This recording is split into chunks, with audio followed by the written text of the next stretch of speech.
Political affairs committee প্ৰায় 6 ঘণ্টা সময় আমাৰ দীঘলীয়া আলোচনা হয়। মই মূল সিদ্ধান্তকেইটা কৈ দিব বিচাৰিছোঁ। ডিলিমিটেশ্যন হোৱাৰ পিছত, পঞ্চায়ত ডিলিমিটেশ্যনৰ পিছত আমাৰ ব্লক কংগ্ৰেছ কমিটিবিলাকৰ আৰু বুথ কমিটি, মণ্ডল কমিটিৰ সীমাবিলাকো যথেষ্ট পৰিৱৰ্তন হ'ল।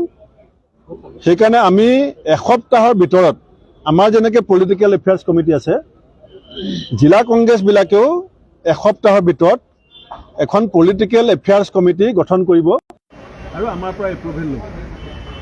আৰু পলিটিকেল এফেয়াৰ্ছ কমিটি জিলাভিত্তিক যিখন হ'ব, তেওঁলোকে ব্লক সভাপতিসকলৰ নামবিলাক মানে নতুন সভাপতি য'ত য'ত হ'বলগীয়া আছে, কিছুমানতো হৈ আছে, খেলি মেলি হোৱা নাই।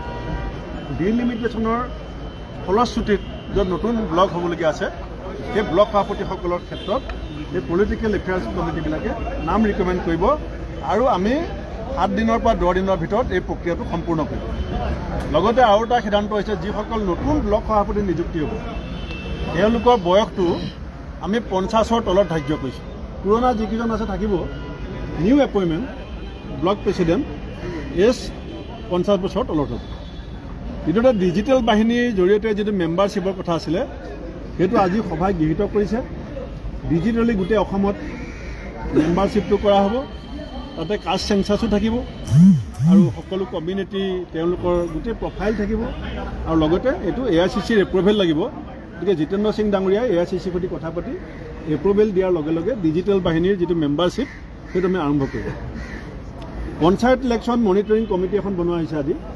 2গৰাকী প্ৰাক্তন পঞ্চায়ত মন্ত্ৰী আৰু বৰ্তমানৰ সাংসদ ৰকিবুল হুছেইন ডাঙৰীয়া, ৰিপুণ বৰা ডাঙৰীয়া, প্ৰণতি ফুকন ডাঙৰীয়াক দি এখন পঞ্চায়ত ইলেকশ্যন মনিটৰিং কমিটি, আৰু তাক এই মিটিংখনৰ কোঅৰ্ডিনেট কৰিব আমাৰ APCC general secretary doctor Sanju বৰুৱাই।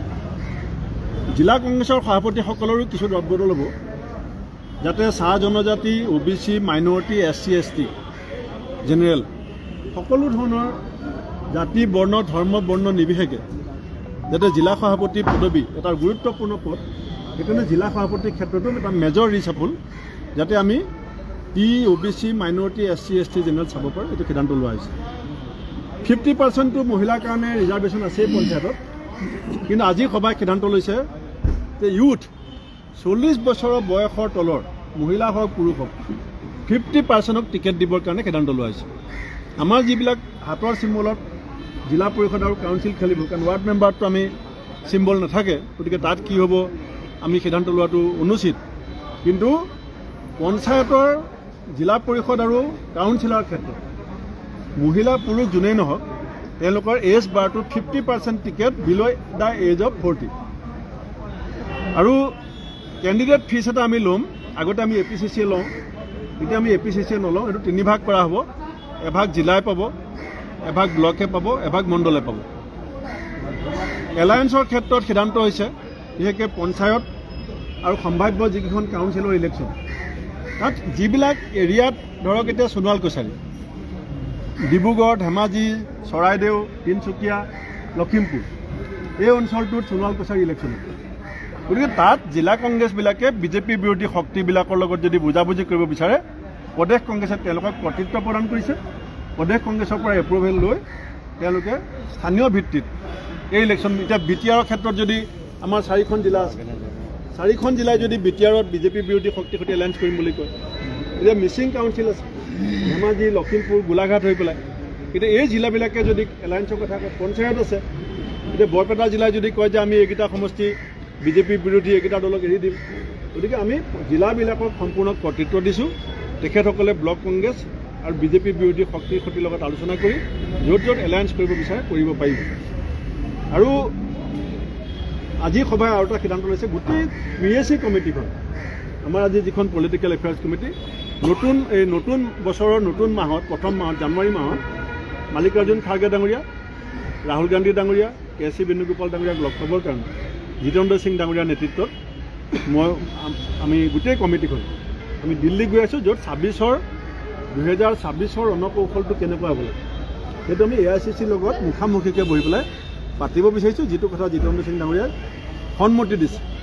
পঞ্চায়ত টিকেটৰ ক্ষেত্ৰত একাউণ্টেবিলিটি ফিক্স কৰা হৈছে যে মই যদি কাৰোবাক ৰিকমেণ্ড কৰোঁ মই লিখি দিব লাগিব মুখত ক'লে নহ'ব আমাৰ এমপিয়ে ৰিকমেণ্ড কৰিব পাৰিব MLA ৰিকমেণ্ড কৰিব পাৰিব জিলা সভাপতিয়ে জোৰ দি ক'ব পাৰিব কিন্তু ৰিটেন আৰু তাত যদি কিবা ভুল পথেৰে তেওঁক ৰিকমেণ্ড কৰা বুলি পেলাই প্ৰমাণ হয় ধৰক আপুনি অহাবাৰ MLA টিকেট বিচাৰিব কোনোবাই MP বিচাৰিব কোনোবাই জিলা সভাপতি বিচাৰিব একাউণ্টেবিলিটি ফিক্স থাকিব যে জোৰ জবস্তি নিজে গাত লৈ পেলাই টিকেট দিব যদি বিচাৰে তেওঁৰ জিকাৰ দায়িত্ব ক্ৰেডিটো তেওঁ পাব হৰাৰ দায়িত্বও তেওঁ ল'ব লাগিব লাগিলে APCC প্ৰেচিডেণ্টে নহওক কিয় আৰু আমি অল ইণ্ডিয়া কংগ্ৰেছ কমিটিয়ে আজি এই গোটেই কথাখিনি আগুৱাই নিয়াত আমাৰ মাননীয় সাধাৰণ সম্পাদক জিতেন্দ্ৰ সিং ডাঙৰীয়া আৰু তিনিগৰাকী সম্পাদক পৃথ্বীৰাজ সাথে বিকাশ উপাধ্যায় আমাৰ মনোজ চৌহান ডাঙৰীয়াক আজি সভাই ধন্যবাদ জ্ঞাপন কেণ্ডিডেট ফিজ কিমান ধাৰ্য কৰা হৈছে বেয়া নাপাব মোৰ 3:30 ফ্লাইট এতিয়া